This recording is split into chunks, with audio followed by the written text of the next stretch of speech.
今年的3月，法务部发出了民法修正的公告，拿掉了惩戒权的字眼。消息一出，许多的家长马上跳出来反对，在社群上面烧成一片。这修法到底是要修些什么？有这么严重吗？今天就让我们一起来聊聊惩戒权修法吧。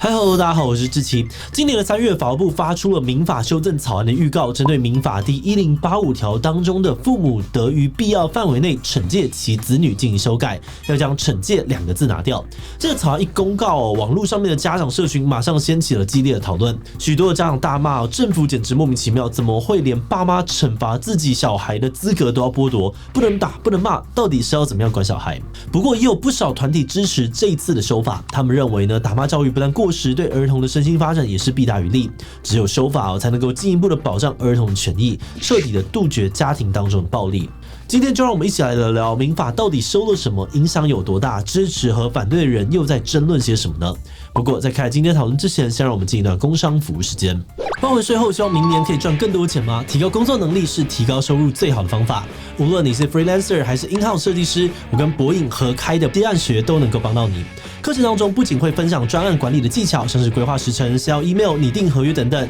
也会分享客户沟通时怎么样接洽谈合作，才能够更顺利的推动专案。掌握这些软技能呢 ，freelancer 就能够减少客户沟通成本，有时间能够开发新的案源，更能够透过谈出好的报价来提升收入。那对于 in-house 设计师来说，在接 brief 跟老板过稿、跟客户提案时，都能够更有效率，也更有机会透过出色的工作表现来争取加薪。5月31前报名呢，就有88折的独家优惠，现在就点击资讯栏连接，掌握提高收入的诀窍吧。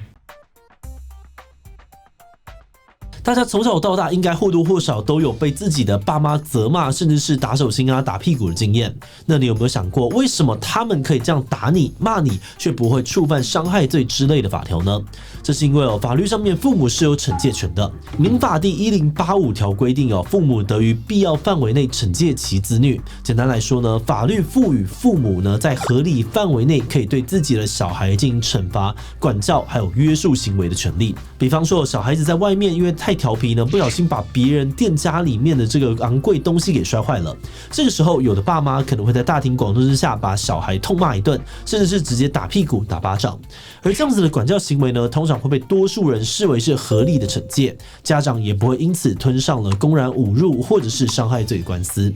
总结来说，在大部分的社会当中，家长都会被要求要负责教育小孩遵守社会规范，所以很多国家呢会透过法律中的惩戒权，给家长一个空间，可以合法的对小孩进行打骂教育。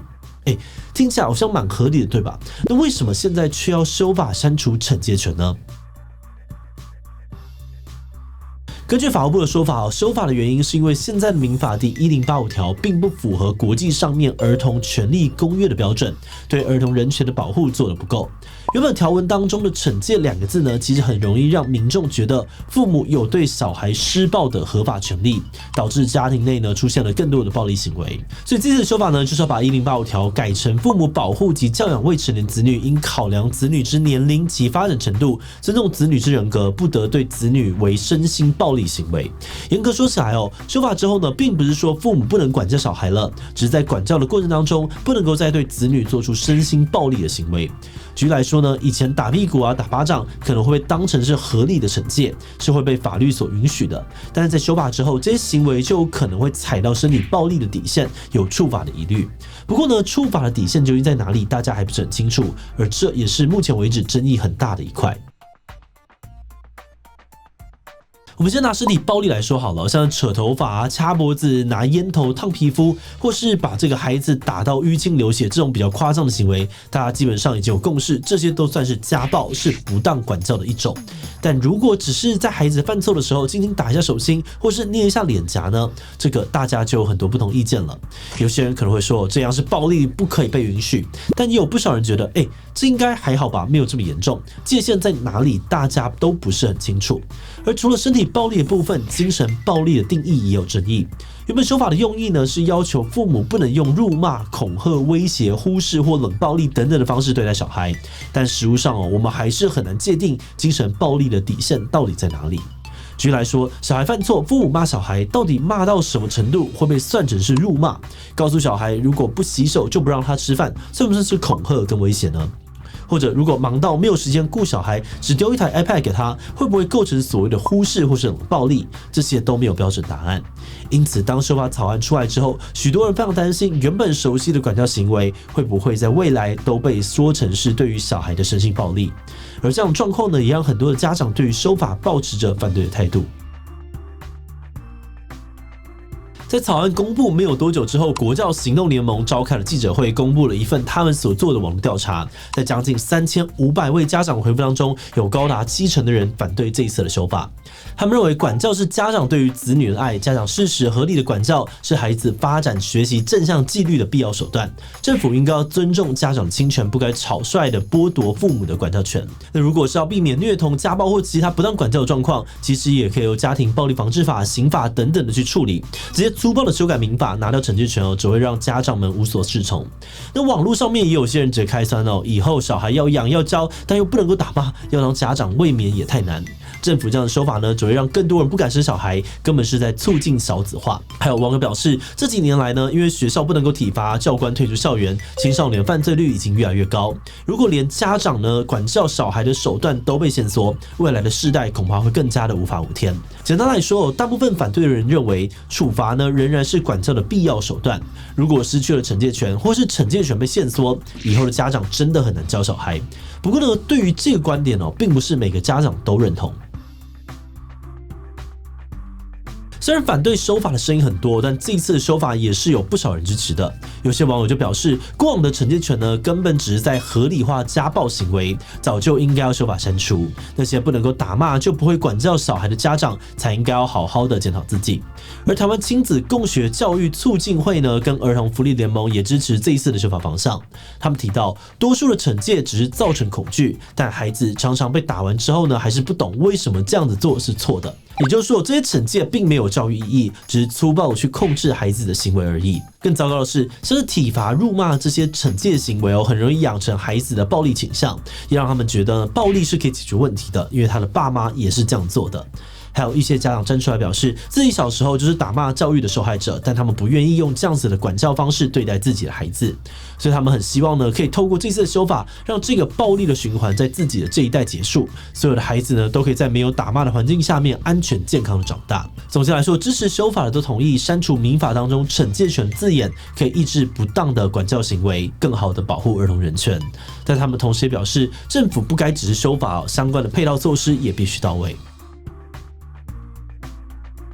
事实上呢，有不少支持修法的人都提到，修民法仅仅只是一个开始，真正的关键在于能不能够把一些灰色地带好好的定义清楚。比方说，到底怎样算是身心暴力行为，应该要有更清楚明确的界定，以免家长们无所适从根本不知道哪些管教行为可以做，哪些不能做。那关于这个部分，法务部目前有承诺，之后会连同卫福部一起针对目前儿少法当中对于身心暴力的认定，作为更详细的调整。而除此之外呢，他们也不断的呼吁修法之外的配套措施也要明确落实。比方说，很多家长自己也不喜欢打骂小孩，但因为带小孩太操劳，才会比较容易用激烈的手段去管教小孩。那么要解决家长的困境，像是临时托育家长喘息服务这些更多元的支持服务都是很重要的，这也是未来政府或者整个社会可以去加强的方向。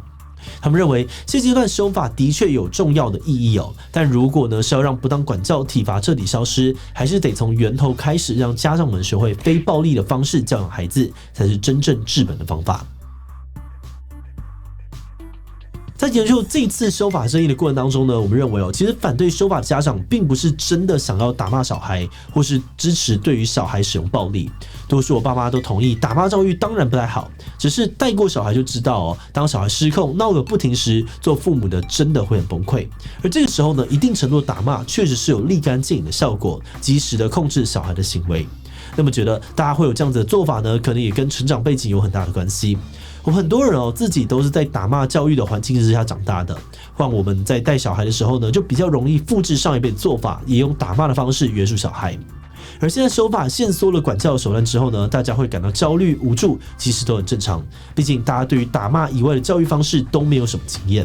但我们觉得这可能是整个社会会经历的一段阵痛期。就像之前呢，学校在禁止体罚之后，很多老师们一开始也是很头痛，不知道该怎么样去管教学生。但是在认知到不能体罚的原则之后，不少老师也不断的尝试新的教育方法，找到了替代的沟通方式。那么在修法通过之后，应该有不少家长需要调整过去的教育方法。如果说大家觉得不知所措，那其实很多专家都有教大家用非暴力的手段面对孩子犯错的问题。有困扰的家长或许可以尝试看看，说不定反而有机会可以拉近亲子之间的距离哦。好，那今天就到这边了。想问大家，你觉得父母的管教可以到什么程度呢？ A. 必要时可以打骂但不能够太过火。 B. 骂可以但打是完全不应该被允许的。 C. 任何打骂都不可以尽量用爱的教育来沟通。听其他留言分享你的想法吧。最后，如果你喜欢今天的影片，欢迎分享出去，让更多人一起讨论惩戒权修法的问题。此外呢，也可以点击这个地方看体罚争议以及家暴问题的讨论。那么今天的这一期就到这边告一段落，我们就明晚再见喽。